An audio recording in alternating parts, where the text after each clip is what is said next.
ఆయన నీకు ఆలోచన ఇస్తాడంట. నువ్వేమో ఇక్కడ నుంచి వెళ్ళాలనుకుంటున్నావు, కానీ దేవుడు అంటున్నాడు, ఇది నన్ను వాగ్దానం చేస్తున్నాడు, నువ్వెక్కడ స్తంభం మీద నూనె పోసేవో, ఎక్కడ మాకు మొక్కుబడి చేసేవో, ఆ బేతేలు దేవుడినైనా నేనే అంటున్నాను, నేనే నీకు సెలవిస్తున్నాను, నేనే నీకు వాగ్దానం ఇస్తున్నాను. ఏమంటున్నాడు ఆయన వాగ్దానము? ఇప్పుడు నీవు లేచి, ఇగో ఇన్నాళ్ళ వరకు అయిపోయింది, ఇక అయిపోయిందని అంటున్నావు.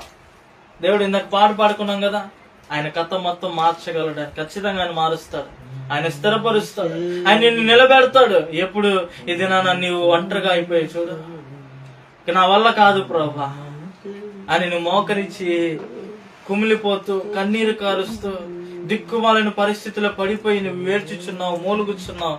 ఇప్పుడు అంటున్నాడు దేవుడు, లెగు, నేను నీ పక్షాన ఉన్నాను అంటున్నాడు. ఆమేన్. ఆయన మన పక్షాన ఉన్నాడు. ఆయన అంటున్నాడు చూడండి 13వ వచనము, ఇప్పుడు నీవు లేచి ఈ దేశ